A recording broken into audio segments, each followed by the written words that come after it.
प्रशांत कदम. लडाख लडाख एरवी देशाचा अतिशय शांतताप्रिय भाग म्हणून प्रसिद्ध आहे. त्या लडाखमधलं वातावरण गेल्या 2-3 दिवसांपासून केंद्र सरकारच्या एका जबरदस्तीच्या कारवाईनं सगळं चिघळलेलं आहे. जे आंदोलन खरं तर गेल्या 6 वर्षांपासून शांततापूर्ण पद्धतीनं चालू होतं, त्या आंदोलनामध्ये एखादी घटना घडते आणि त्याच्यानंतर सोनम वांगचुक जे एन्व्हायरमेंटल ॲक्टिव्हिस्ट आहेत, संशोधक आहेत, शिक्षणतज्ञ आहेत, त्यांना सरकारनं NSA म्हणजे राष्ट्रीय सुरक्षा कायद्याच्या अंतर्गत अटक केलेली आहे.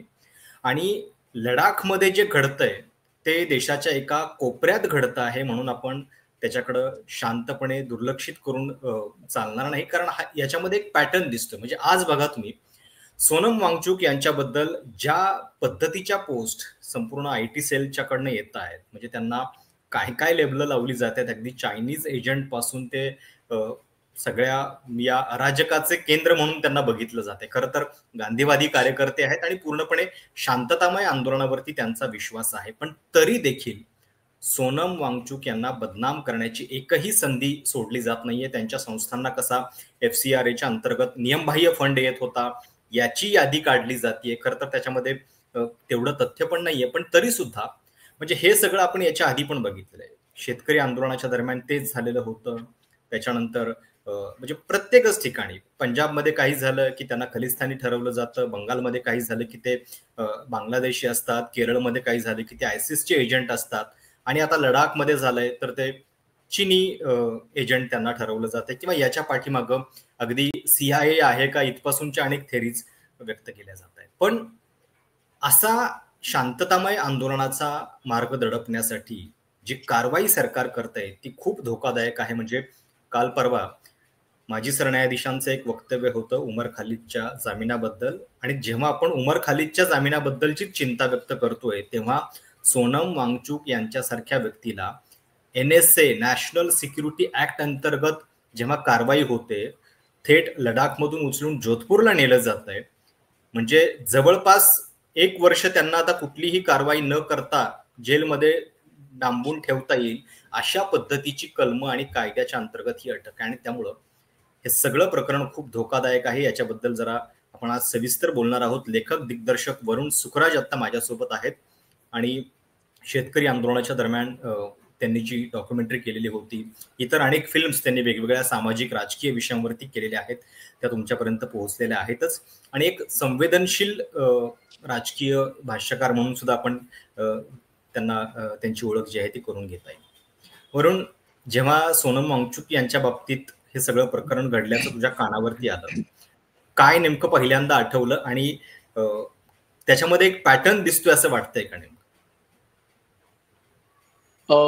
आता पॅटर्न तर सर्वांनाच दिसतोय प्रशांत. आणि काय होतं की आपण स्टेट ऑफ डिनायल मध्ये खूप काळ होतो, पण आता मला असं वाटतं की हे सर्वांना क्लिअर कट मेसेज देण्याची ही पद्धत आहे आता.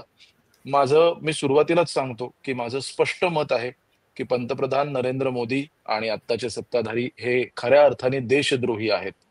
त्यांचा ह्या देशाच्या मूळ संकल्पनेलाच विरोध आहे.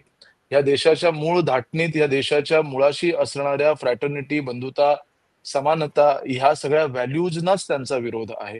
ते ह्या व्हॅल्यूज मानत नाहीत आणि त्या व्हॅल्यूज नष्ट करता येतील असे सर्व प्रयत्न आत्ता सरकारकडून चालू आहेत. त्याचं अगदी आत्ताचं ताजं आणि अतिशय भयंकर उदाहरण म्हणजे सोनम वांगचुक. भयंकर अशासाठी की आपण थोडंसं मागे बघितलं प्रशांत, तर आपल्या लक्षात येईल की सोनम वांगचुक कलम 370 ज्यावेळी हटवलं गेलं त्यावेळी मला वाटतं पहिलं ट्विट सोनम वांगचुक यांनी केलेलं अभिनंदन करणारं. त्यांना खरंच असं वाटलेलं की आता इथून पुढे बदल होईल. सोनम वांगचुक हे आत्ताच्या पंतप्रधानांचे आणि त्यांच्या पॉलिसीजचे एकेकाळी समर्थकही राहिलेले आहेत. ह्याच्यातून एक गोष्ट अशी स्पष्ट होते की हे सरकार, हे सत्ताधारी हे कुणाचेही सख्खे नाहीत. ह्यांना स्वतःच्या इमेज बिल्डिंगच्या व्यतिरिक्त किंवा स्वतःचं म्हणणं रेटण्याच्या व्यतिरिक्त इतर कुणाच्याही मताची किंमत नाही. मग ते मत एका सामान्य PhD करणाऱ्या उमर खालिद सारख्या विद्यार्थ्याचं असो की सोनम वांगचुक यांच्यासारख्या जगात गाजलेल्या मॅग्सेसे पुरस्कार प्राप्त. हे प्रशांत, मला असं वाटतं ही अंताची सुरुवात आहे. फक्त अंत कशाचा, कुणाचा हे आता आपल्या वागण्यावर आणि आपल्या निर्णयांवर ठरणार आहे. कदाचित हा आपल्या देशाच्या फ्रटर्निटीचा आणि ह्या आयडिया ऑफ इंडियाचा अंत ठरू शकतो, त्याची सुरुवात आहे ही. किंवा कदाचित हे या मगरूर सत्ताधीशांच्या अंताची सुरुवात असू शकते. ह्यावेळी पहिल्यांदा आपल्याला असं जाणवतंय, की सोनम वांगचुक यांची अटक झाल्यानंतर अनेक जण, ज्यांना आपण फेन्स सिटर्स असं म्हणतो, ते सुद्धा हो. उघडपणे नाराजी व्यक्त करतायत. त्याचं कारण सोनम वांगचुक भारताच्या शिक्षण, विज्ञान या क्षेत्रामध्ये एक आदर्श व्यक्तिमत्व म्हणून आपण त्यांना अनेक वर्ष पाहत आलेलो आहोत. त्यांच्यावर थ्री इडियट्स सारख्या सिनेमांमध्ये एक महत्त्वाचं कॅरेक्टर म्हणून आपण त्यांना आमिर खानने तो रोल प्ले केलाय. आणि अशा अशा प्रयोगशील व्यक्तीला, अशा हुशार व्यक्तीला गेली 6 वर्ष आपल्या साध्या-साध्या मागण्यांसाठी एवढं झगडावं लागतंय. हे पहिल्यांदा नाही झालेलं. हे का झालंय ह्याचा विचार आपल्या इथे एक प्रॉब्लेम आताशा असा आहे, गेल्या 10 वर्षात सवय झाली आपल्याला, की मूळ मुद्दा हं, आणि त्याचं केलेलं पोर्ट्रेल ह्याच्यामध्ये प्रचंड तफावत असते. हं. आपल्याकडे स्पीड मध्ये कंटेंट कन्झ्युम करण्याची सवय सगळ्यांना आहे. कुणालाही त्याच्या खोलात जायचं नसतं. त्यामुळे सगळ्यांना हेडलाईन्स आवडतात, सगळ्यांना रील्स आवडतात. बरोबर. सगळ्यांना असे बोल्ड मोठी-मोठी विधानं आवडतात. आणि सर्वात महत्त्वाचं म्हणजे सर्वांना द्वेष फार आवडतो. त्याचं कारण असं, की हा द्वेष गेल्या 10 वर्षात त्याच्याही आधीपासून खरं तर हं, पद्धतशीरपणे पेरला गेलेला आहे आणि गेल्या 10 वर्षात आपण आता त्याची फळं चाखतोय. आज हं. सोनम वांगचुकना देशद्रोही म्हणणारी सगळीच मंडळी जर कधी काढून बघितलात तर कधीतरी जर ते सामाजिक प्लॅटफॉर्म्सवर व्यक्त होत असतील, तर त्यांनी कधीतरी सोनम वांगचुक यांचं भरभरून कौतुक नक्कीच केलेलं आहे. त्यांच्या शिक्षणातल्या प्रयोगांचं, त्यांच्या आर्मीसाठी दिलेल्या योगदानाचं, त्यांच्या त्या ग्लेशियरच्या मॉडेलचं सगळ्याच बरोबर. जगभरात कौतुक झालंय. आपणही केलेलं आहे.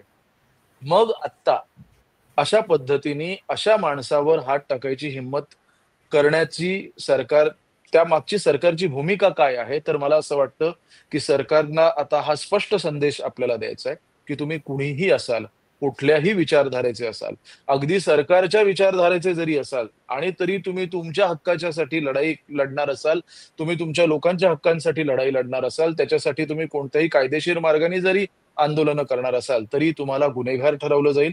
त्याची योग्य ती त्यांच्या टर्मिनॉलॉजी प्रमाणे शिक्षा तुम्हाला होईलच. तुमचं हं. कॅरेक्टर असॅसिनेशन केलं जाईलच. याची पूर्ण खात्री बाळगली जाईल. जेणेकरून हा जो चिलिंग इफेक्ट गेले काही काळ चालू आहे आणि त्या चिलिंग इफेक्टच्या वर डोकं काढून आपण जर बघितलं तर 2024च्या निवडणुकांनंतर एकंदरीतच भारतात हे जे काही आत्ताचे निर्णय झालेत, कॉमनर्सना सुद्धा कळायला लागलेलं आहे. आपल्या अत्यंत फसलेल्या सगळ्या पॉलिसीजचा फटका सर्वसामान्य लोकांना बसायला लागलेला आहे आणि ते बोलायला लागलेले आहेत. बरोबर. जी बचत उत्सवावर इतका प्रचंड पैसा खर्च करूनही त्याचा फायदा झालेला नाही. लोकांमधला रोष कायम आहे. आता जर आपण बघितलं आपल्या देशाची परिस्थिती मला वाटतं तिकडे मणिपूर आणि ह्या राज्यांमध्ये ए-एफ-एस-पी-ए कायदा लावलेला आहे. हो, हो. ए-एफ-एस-पी-एचा अर्थ असा होतो, की these are the disturbed states. Leh लडाखमध्ये काय चाललंय माहितीये? काश्मीर तर आपलं किती जुनं जुनं दुखणं आहे. इथे महाराष्ट्रात पूर परिस्थिती आहे. अशा परिस्थितीमध्ये सत्ताधाऱ्यांचं वागणं किती असंवेदनशील आहे आपण हं, पाहतोय. हं, हं. हे सगळंच एकंदरीत हातातून निसटत चाललेलं आहे आणि ते लोकांना दिसतंय. बरोबर, बरोबर. अशा वेळी विरोधाचा आवाज अजून वाढेल की काय? अजून तो मजबूत होईल की काय? अशा भीतीतून मला असं वाटतं हा स्पष्ट पणे मेसेज देण्याचा प्रयत्न आहे, की जर वांगचुक सारख्या व्यक्तीला आम्ही हे करू शकतो, तर तुम्हाला तर आम्ही कधीही अडकवू शकतो. आणि मग आता हां. हां. नाही, ही जी आत्ताची घटना घडली आहे लडाखमध्ये, ती नेपाळमधल्या एका जेन्झी प्रोटेस्टच्या पार्श्वभूमीवर सुद्धा बघितली जाते, की अशा पद्धतीनं जेव्हा लोकांचा राग अनावर होतो, तेव्हा ते इतक्या मोठ्या प्रमाणामध्ये रस्त्यावरती येतात. आपण बघतोय, की उत्तराखंडमध्ये जिथं भाजपचं सरकार आहे, तिथे सुद्धा पब्लिक सर्व्हिस कमिशनच्या विरोधात युवकांचा एक मोर्चा झाला. तर त्याच्यामध्ये पण नेपाळचा हात आहे अशा थिअरीज लावल्या जातायत. म्हणजे अ, जेव्हा ही थिअरी सांगितली जाते, की याच्या पाठीमागं काँग्रेस आहे, याच्या पाठीमागं राहुल गांधी आहेत. तेव्हा अचानक म्हणजे केवळ अशाच घटनांमध्ये ते इतके शक्तिशाली कसे असतात आणि एरवी मात्र ते सरकारच्या विरोधात अगदी म्हणजे कुठंच म्हणजे उभे ठाकू शकत नाहीत. हा पण एक त्याच्यातला लॉजिकल प्रश्न आहे. पण मगाशी जो उल्लेख तुम्ही केला, की 2019ला जेव्हा कलम 370 रद्द होत होतं, तेव्हा अभिनंदन केलेलं होतं सोनम वांगचुक यांनी. त्यांना असं वाटलं होतं, की लडाखची जी स्वायत्तता आहे, ज्याच्यासाठी जेव्हा एकत्रित जम्मू काश्मीर राज्य होतं, तेव्हा लडाख हे त्या सगळ्या जम्मू काश्मीरच्या वादामध्ये, जम्मू काश्मीरच्या सगळ्या प्रॉब्लेममध्ये कुठंतरी स्वतःची आयडेंटिटी शोधत होता आणि ती कायम त्यांची मारली जात होती. तर आता असं झालंय की याही प्रश्नांमध्ये केंद्रशासित प्रदेश झाल्यानंतर सुद्धा केंद्राच्या अखत्यारीमध्ये इतक्या मोठ्या प्रमाणामध्ये सगळ्या गोष्टी होत आहेत. त्याच्यामुळे पुन्हा एकदा स्वतःच्या प्रतिमेच्या शोधात आहे लडाख. तर हे मुळात सगळं जे होतं आहे ते अधिकारांचं विकेंद्रीकरण जे आहे ते करायला केंद्र सरकार तयार नाहीये आणि हीच प्रवृत्ती जी आहे ती त्याच्या आड येते असं वाटतं. हो, हा हा मुळात फासिस्ट विचार आहे. हा मुळातच हुकुमशाही विचार आहे. कोणत्याही प्रकारे लोकांचं राज्य हे लोकांच्या हातात राहता कामा नये, त्यासाठीचा हा सगळा प्रयत्न आहे. त्याचं कारण आत्ता जे काही निर्णय या देशामध्ये घडतायत, पुन्हा मी प्रशांत सांगतो, ह्या आधी पण मी अनेकदा बोललेलो आहे, की मी एक फिल्म मेकर आहे, मी कलाकार आहे. सोनम वांगचुक एक शिक्षक, वैज्ञानिक आहेत. अशी खूप सारी मंडळी या देशामध्ये आहेत. आत्ता आम्हाला सर्वांना, तुला, आपल्या सर्वांनाच अ, हे सगळं का एवढं टोचतंय? त्याचं कारण आहे, की आपल्याला आपल्या मनातली ह्या देशाची जी प्रतिमा आहे, तिला दररोज धक्का लावण्याचा प्रयत्न केला जातोय. अ, ब चीन एक वेळ चला आपण सोडून देऊया. मोठा देश आहे. त्याला उत्तर द्यायला पंतप्रधानही घाबरतात खरं तर. पण पाकिस्तान आणि नेपाळ आणि श्रीलंकेसारखे देश जर तुमच्या देशात येऊन ढवळाढवळ करू शकत असतील, बांगलादेशसारखे देश जर तुमच्या बरोबर. देशात येऊन ढवळाढवळ करू शकत असतील, तर गेली 10 वर्ष तुम्ही 56 इंच छाती घेऊन जे फिरत होतात त्याचं झालं काय नक्की? जर कुठल्याही, मी म्हणतो सोनम वांगचुक सोडा, कुठल्याही आंदोलनाला जर अशा प्रकारे इतर देशातून जर रसद पुरवली जात असेल, तर तुम्ही करताय काय? तुम्ही खरंय. आज मला असं वाटतं प्रशांत, ह्याच्यात थोडंसं आपण डिटेलमध्ये जायला हवं. त्याचं कारण पुन्हा तेच आहे, की ह्या सगळ्या ह्या सत्ताधाऱ्यांचा हा पॅटर्न आहे. त्यांच्या हातातल्या मीडियाच्या सर्व काय बाहुल्यांना हातात धरून ते ज्या पद्धतीने चालवतात, की काही कीवर्ड्स फेकत राहायचे आणि त्या कीवर्ड्सच्या भोवतीच ही चर्चा फिरेल असं पाहायचं. म्हणजे हो. चीनचं हस्तक, पाकिस्तान व्हिजिट, हे सगळं आपण काही क्षण बाजूला ठेवूया. मुळात एफ-सी-आर-ए म्हणजे फॉरेनवरून फंड एखाद्या संस्थेला मिळण्यासाठी जी मान्यता लागते, ती एफ-सी-आर-ए मान्यता गेल्या काही वर्षांमध्ये केंद्र सरकारने अनेक अशा संस्थांची रद्द केलेली आहे, जे सरकारच्या राष्ट्रीय स्वयंसेवक संघाच्या आणि भाजपाच्या विचारांचे नाहीयेत. ते बरोबर. त्यांचे विरोधक जरी नसतील, तरी ते त्यांच्या विचाराचे नाहीयेत. ह्या एका कारणामुळे एफ-सी-आर-ए रद्द झालेल्या कितीतरी संस्था आज या देशामध्ये आहेत, की त्यांना कोणत्याही प्रकारे रसद मिळू नये, त्यांना कोणत्याही प्रकारे आर्थिक मदत बाहेरून मिळू नये. हम्म. आता सोनम वांगचुक यांच्या संस्थेमध्ये हे घडलंय, ह्याची जी कारणं दिली आहेत ती जर आपण नीट बघितली, म्हणजे मला गंमत ह्या गोष्टीची वाटते, की आपण सतत त्या कीवर्ड्समध्ये आणि त्या हेडलाईन्समध्ये अडकतोय. हो. जे 3-4 व्यवहार ज्या व्यवहारांवर बोट ठेवलेलं आहे, ते व्यवहार जर आपण बघितले, ₹19,600 ₹19,600 एक एंट्री आहे. ती एंट्री संशयास्पद आहे. त्या एंट्रीच्या मागचं गणित असं आहे, की ज्यांनी ते फॉरेन हे पाठवलं होतं, ते स्वतः येणार होते संस्थेमध्ये. त्यांचं येणं कॅन्सल झालं म्हणून त्यांना पैसे परत पाठवून दिले ते. 19,600 म्हणतोय मी. आज हम्म. प्रशांत, तू Instagram उघडलंस, ज्याला आपण नेपो बेबी हो. म्हणतो, हे फक्त नेपाळमध्ये नाही, हे सगळीकडे आहे. आज तू Instagram उघडलंस तर कुठल्याही राजकीय नेत्याची, अगदी जिल्हाध्यक्ष पदाच्या सुद्धा मुलांच्या जर तू रील्स बघितल्यास, तर त्या हॉटेलमध्ये त्यांच्या खाण्याची बिलं ही 25 आणि ₹30,000 आहेत. हे खरंय, याच खरंय. भारतात घडतंय. ₹19,600 एंट्रीसाठी एका वैज्ञानिकाला आणि त्याच्या संस्थेला अडचणीत आणलं जातं. एक बस विकली. ₹3,00,000 ला बस विकली. 3,00,000 कशाला म्हणतात? आज आपण रोज हे जे नवीन-नवीन आकडे ऐकतो, आपल्या इथल्या न्यायाधीशांच्या खोल्यांमध्ये खोल्या भरभरून नोटा मिळतायत. हो. हे रोज आपल्या समोर चाललंय. अशा वेळी ₹3,00,000 ची एक एंट्री, एक बस होती, जी विकली आणि ते विकून त्याच्या आलेला पैसा हा त्या अकाउंटमध्ये घेतला. ह्या गोष्टीवर बोट ठेवलं गेलेलं आहे. एक लक्षात घ्या, सरकारने ठरवलं तर सरकार तुम्हाला कशातही अडकवू शकतं आणि हे जगभरात सगळीकडे असंच हम्म. आहे. सरकारने जर ठरवलं, तर तुम्ही बरोबर. कितीही योग्य असाल, कितीही क्लीन असाल, तरी तुम्हाला अडकवणं शक्य आहे. त्याचं कारण there is always a human error. माझा मुद्दा असा आहे, की ज्या अमाउंटसाठी अ, म्हणून बोट ठेवून अख्ख्या एवढ्या मोठ्या संस्थेचं इतकी वर्ष काम करणारी ही संस्था, ज्या संस्थेनी संशोधन आर्मीसाठी सुद्धा एकेकाळी केलेलं आहे. भारतीय हो. जवानांसाठी सुद्धा जी संस्था काम करते, अशा संस्थेचं एफ-सी-आर-ए त्या संस्थेची मान्यता रद्द करण्यासाठी ज्या फिगर्स आहेत त्या 3,00,000, 19,600, 4.5 लाख इतक्याच आहेत. ह्याच्यावर 5 लाखाच्या वर एकही फिगर नाही आणि 4 ते 5 एंट्रीजच्या वर एकही एंट्री नाहीये, ज्याच्यावर त्यांनी बोट ठेवलेलं आहे. आता मला सांग प्रशांत, सरेआम दिवसा ढवळ्या आपण जे बघतोय, ज्या पद्धतीने परवा कोणतरी बीजेपीचाच नेता म्हणाला, की डिफेंडर नावाची गाडी इतक्या रोजरासपणे आणि अगदी रेग्युलरली जर नेते घेत असतील, 2-2.5 कोटीची ती एक गाडी असते. तर काय चाललंय या देशात? इथे कंत्राटदारांची सरकार आहेत प्रत्येक ठिकाणी. प्रत्येक ठिकाणी एजन्सी ड्रिव्हन पॉलिसीज आहेत. हे सगळं चालत असताना केवळ इतक्या क्षुल्लक कारणांसाठी एका महत्त्वाच्या संस्थेचा असा बळी दिला जातो. हे हं. अतिशय भयंकर आहे. हे भयंकर एवढ्यासाठीच नाहीये फक्त, की ते सोनम वांगचुक यांच्याविषयी आहे. हे भयंकर एवढ्यासाठी आहे, की ह्याच्यातून हे अधोरेखित झालंय, की आत्तापर्यंत जे मागच्या मार्गाने चालू होतं, मागच्या दाराने घडत होतं, ते आता उघड-उघड होतंय. तुम्हाला हा बरोबर. उघड इशारा देण्याचं सरकार काम करतंय, की तुम्ही प्रश्न विचारा. बरं, सोनम वांगचुक आणि लडाखची सर्व मंडळी अतिशय शांतताप्रिय देश आहे. आपल्याला सगळ्यांना माहिती आहे. अगदी, अगदी. भारतभरातले कितीतरी जण मानसिक शांततेसाठी लेह आणि लडाखला जाऊन पण राहतात. त्याच्यातली जास्त ओम मनी वेदना पद्मे खरं तर हेच आहे, की म्हणजे लडाख सारख्या इतक्या पीसफुल, शांतताप्रिय प्रदेशामध्ये हे सगळं वातावरण खराब होतंय आणि जे लोक हे लडाख सारखी शांतता बिघडवू शकतात, ते तर म्हणजे मला वाटतं काहीही करू शकतात देशामध्ये. आणि हे आंदोलन आपण जसं उल्लेख केला, की 6 वर्षांपासून चालू होतं. तोपर्यंत त्याची कोणी दखल घेत नाही, त्यांच्या मागण्यांबद्दल विचार होत नाही. आणि मागण्या किती म्हणजे किती साध्या आहेत, की ज्या गोष्टी तुम्ही कमिट केलेल्या आहेत, ज्या गोष्टी तुम्ही सुप्रीम कोर्टानं पण सांगितल्यात, की त्यांना स्टेटहूड जम्मू काश्मीरला तातडीनं परत द्या.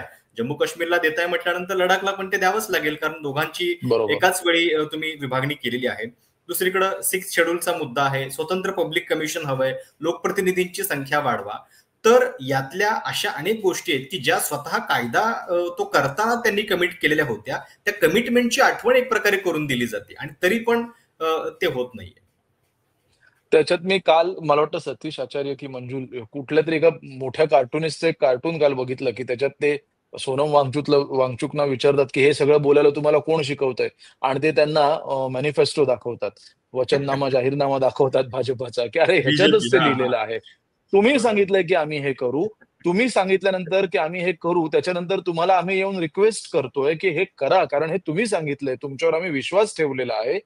त्यानंतर तुम्ही ते करत नाही. ते करत नाही म्हणून आम्ही ती सर्व मंडळी शांततामय मार्गाने आंदोलन करतायत इतकी वर्ष. मध्यंतरी तर त्यांनी चालत ते दिल्लीला जाण्याचं हो. आणि एवढे स्केलवर, मोठ्या स्केलवर म्हणजे मोठ्या पल्ल्याचं असं एक आंदोलन त्यांनी केलं.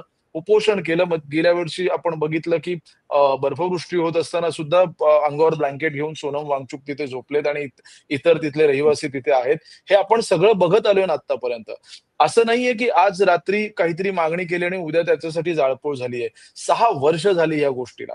पुन्हा एक गोष्ट सांगतो, की ही जी अस्वस्थता आहे ना, आता त्याला नेपाळचं नाव आणि जेन-झी हे आता आपल्याला टायटल मिळालंय म्हणून. पण मुळातच ही अस्वस्थता आहे. ही हं. अस्वस्थता आहे त्याचं कारण ती दरी आहे. आज सोशल मीडियामुळे एक सगळ्यात महत्त्वाचं असं झालंय, की आपल्याच देशातल्या 2 जगड्यांमधली तफावत ही अतिशय स्पष्टपणे प्रत्येकाला दिसते. लडाखमध्ये काम करणारी माणसं, लडाखमध्ये नोकऱ्या तयार व्हाव्यात, त्यांना स्वतःचं राज्य मिळावं, हे ज्यावेळी ते म्हणतात, त्यावेळी तशा नोकऱ्या करणारे त्यावेळी ते मुंबई, बंगलोर आणि या शहरांमधल्या मुलांना बघत असतात, त्यांची प्रगती बघत असतात, त्यांचं जीवनमान बघत असतात. दुर्दैवाने काही अशा पद्धतीच्या अतिश्रीमंत गटातल्या मुलांचे पैशाची उधळपट्टी सुद्धा बघत असतात. ह्या गोष्टीतून आता 6 वर्ष आम्ही सर्व सर्व पद्धतीने केल्यानंतर होत नाहीये, ह्याच्यातून जर तो राग उफाळला असेल, तर हे खूप नॅचरल आहे असं मला वाटतं. ते योग्य आहे का? तर नाही, पण ते नॅचरल नक्कीच आहे. दुसरी गोष्ट अशी की ह्या सगळ्यात एक अतिशय इंटरेस्टिंग व्हिज्युअल होतं. पुन्हा हं. ह्याचा शेतकरी आंदोलनाशी कनेक्ट की ज्यावेळी त्या भारतीय जनता पक्षाच्या कार्यालयावर ज्यावेळी हल्ला झाला, जाळपोळ झाली, त्यावेळी त्या पक्षाचे झेंडे जाळले गेले, पण तिरंग्याला कुणीही तिथे हात लावला नाही. हं, हं, तिरंगा हं. सुद्धा तिथे होता, त्याला कुणीही हात लावला नाही. बरोबर. प्रत्येकाच्या मनातली भारतीयत्वाची भावना आहे. दुसरी एक गोष्ट सरकार आणि सरकारला पॅरलल असलेले हे जे आय-टी सेल आणि ह्या ज्या एजन्सीज आहेत ते करतात प्रत्येक वेळी. ते म्हणजे कुठल्याही प्रश्न विचारणाऱ्या व्यक्तीला किंवा समूहांना ते ताबडतोब देशविरोधी ठरवतात.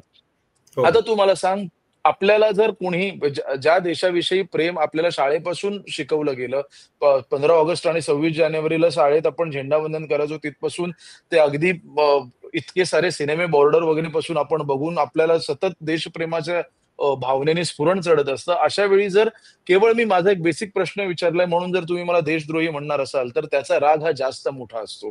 कारण त्यात फक्त अपमान नसतो, त्याच्यामध्ये बिट्रेयल असतं. तो एक विश्वासघात बरोबर. असतो. की अशा परिस्थितीत आम्ही जर राहत असू, अशा परिस्थितीतही आम्ही या देशाचा भाग आहोत, आम्हाला त्याचा अभिमान वाटत आहे.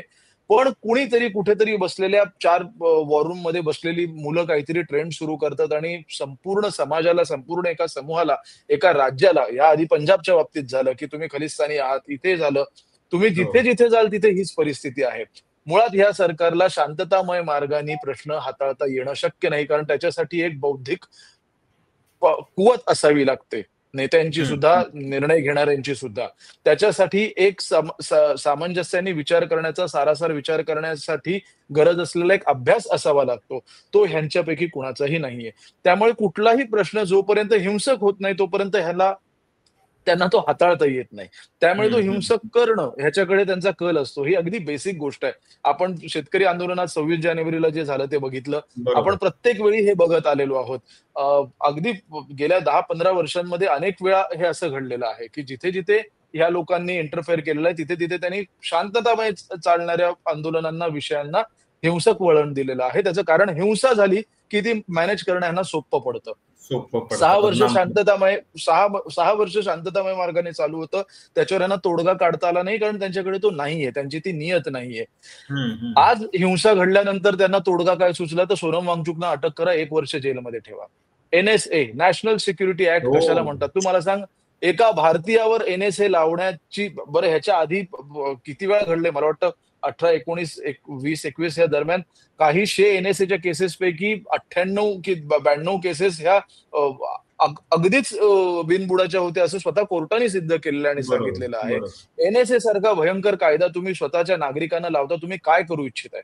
आणि मग तुम्ही आम्हाला म्हणता, की तुम्हाला या देशात शांतता नकोय. तुम्हाला या देशात शांतता नकोय. कारण ह्या देशात जर शांतता प्रस्थापित झाली, तर लोकं हं. विचार करायला त्यांना वेळ मिळेल. लोकं विचार करायला लागले, तर लोकं तुम्हाला प्रश्न विचारत राहतील आणि तुम्हाला प्रश्नांची उत्तरं देण्याची तुमची नियत आणि तुमची ताकद दोन्हीही नाहीये.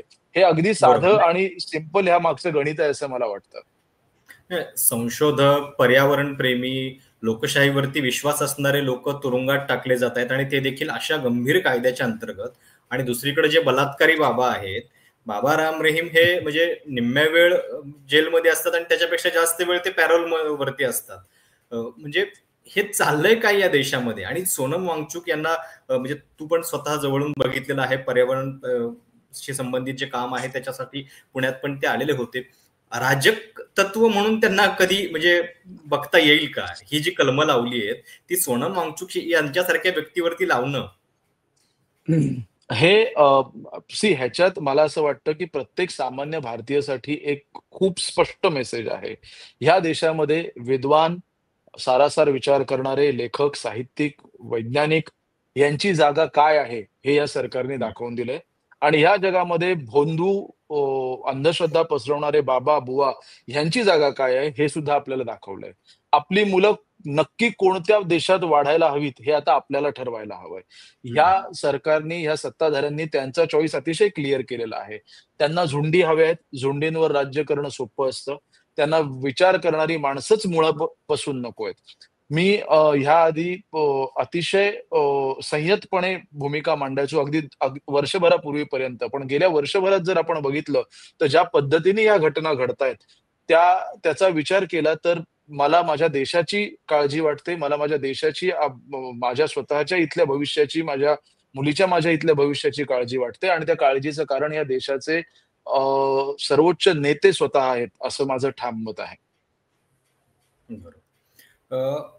आता लडाखमध्ये जे घडतंय, त्याचा आपल्या देशासाठी नेमका धडा काय आहे? कारण एका छोट्या प्रांतामध्ये, की ज्या प्रांताची लोकसंख्या काही लाखामध्ये आहे, तिथल्या अधिकारांचं सुद्धा दमन अशा पद्धतीनं केलं जातंय.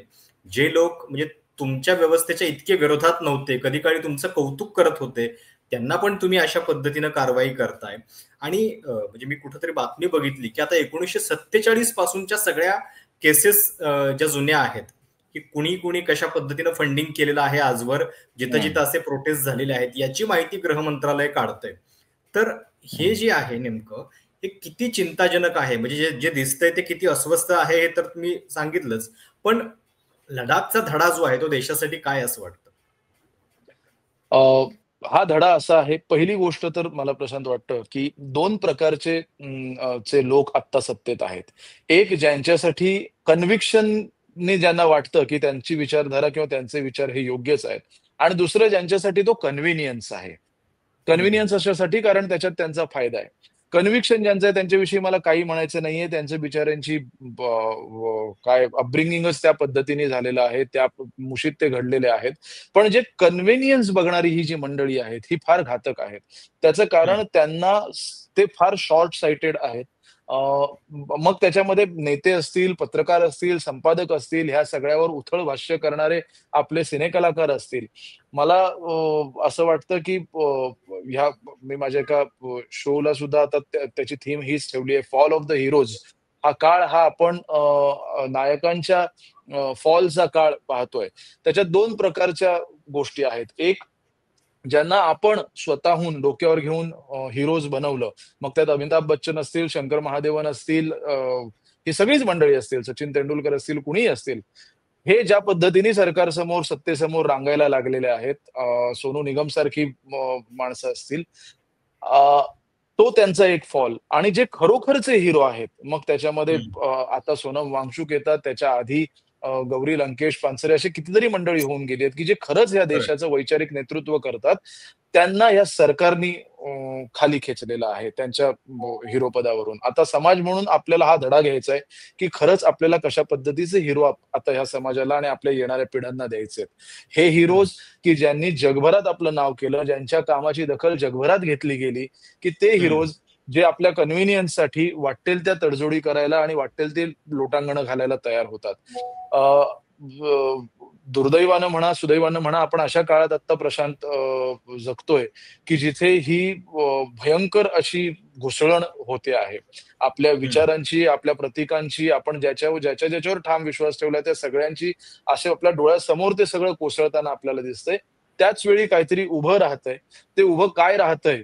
हा सगळ्यात महत्त्वाचा प्रश्न आहे. बरोबर. मला सतत असं वाटतं, की नेपाळमध्ये जे झालं त्याला जर आपण अपराईज म्हटलं, तर भारतात होऊ घातलेलं किंवा होऊ शकणारं अपराईज हे सरप्रायझिंग असणार आहे. हं, ते हं. सरप्रायझिंग अशासाठी असणार आहे, की आपण इतक्या विविधतेने म्हणजे आता ते प्रतिज्ञेत बोलायची आणि वापरून गुळगुळीत झालेले शब्द आहेत.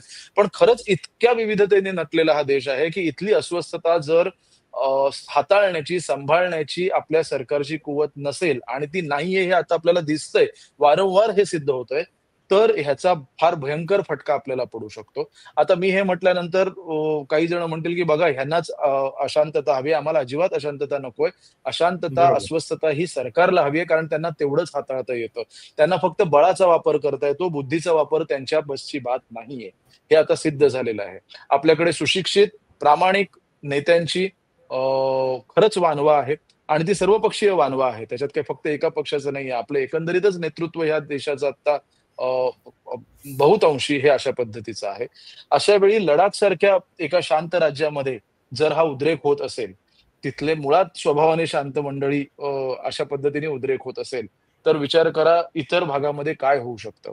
आज बरोबर. ज्या असंवेदनशीलपणे आपण महाराष्ट्रातल्या पूर परिस्थितीकडे बघतोय सरकार म्हणून सुद्धा, ज्या पद्धतीने आपले लोकनेते, आपले लोकप्रतिनिधी, आपले मंत्री रिएक्ट होत आहेत या महापुराच्या आणि लोकांच्या रडण्यावर, त्यांच्या गाऱ्हाण्यांवर. त्याच वेळी बिहारमध्ये कुणीही मागितलेले नसताना 75 लाख महिलांना ₹10,000 त्यांच्या अकाउंटमध्ये दिले जात आहेत.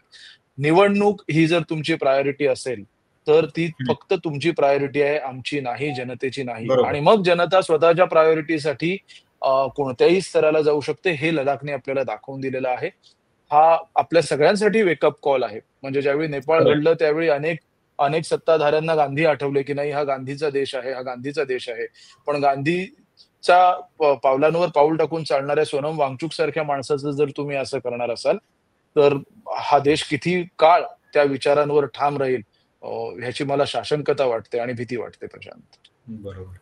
तर ही आहे थोडक्यात आत्ताची सगळी लडाखची परिस्थिती आणि ज्या चाणक्यांचा आता सध्या खूप गवगवा केला जातो त्यांनी पण सांगून ठेवलंय, की म्हणजे देशाच्या सीमा शांत असल्या पाहिजेत. कुठल्याही राज्यकर्त्यासाठी सगळ्यात महत्त्वाची प्रायोरिटी ती आहे आणि याच्यामधला धोका हाच आहे, की लडाख स्ट्रॅटेजिकली सुद्धा खूप इम्पॉर्टंट अशा ठिकाणी आहे. अशा वेळी तिथली शांतता अशा पद्धतीनं भंग करणं हे काही देशासाठी सुद्धा चांगलं नाहीये आणि पुन्हा ज्या सरकारला आपले नेते हे 56 इंची आहेत असं वाटतं, त्यांनी एका साध्या ऍक्टिव्हिस्टला, साध्या एन्व्हायरमेंटलिस्टला, एका शिक्षण तज्ज्ञाला इतकं घाबरावं, याच्यामध्ये त्यांची स्वतःची असुरक्षितता दिसते.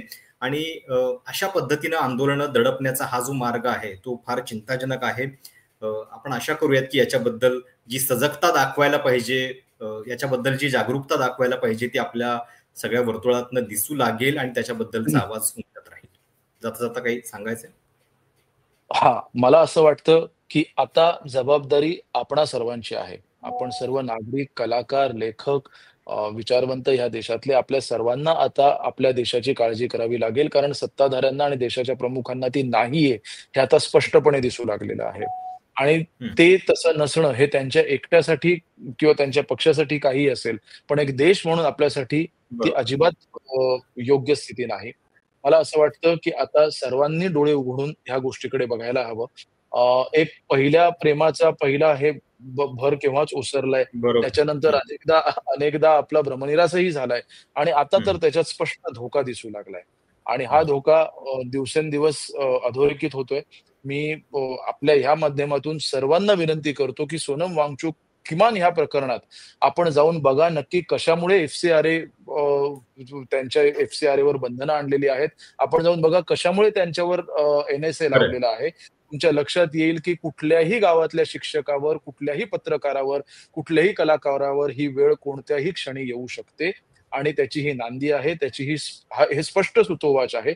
त्यामुळे लगेगी आग तो आएंगे घर कई हो, जग में, यहाँ पे खरंय. सिर्फ हमारा मकान थोडी है. तर आपल्या खरंय. सगळ्यांची घरं वाचवण्याची आता आपल्यावर जबाबदारी आहे. प्रशांत. बरोबर. राहत इंदोरींचे हे शब्द आठवून आणि याच्यातला पुढचा जो धोका आहे, तो जसं वरुणनं सांगितलं, की तो ओळखणं जास्त महत्वाचं आहे. नाहीतर आपण या सगळ्या गोष्टींकडे जर आपण अशा पद्धतीनं जर दुर्लक्ष करत राहिलो, तर वेळ सगळ्यांचीच येणार आहे. तुम्हाला या सगळ्या मुलाखतीबद्दल, तुम्हाला लडाखच्या सगळ्या घटनेबद्दल, सोनम वांगचुक यांच्याबद्दल तुमच्या प्रतिक्रिया काय आहेत? ते कमेंट्समध्ये नक्की कळवा. तुमच्या सगळ्या सूचनांचं स्वागत आहे. व्हिडिओ आवडल्यास लाईक आणि शेअर जरूर करा. धन्यवाद.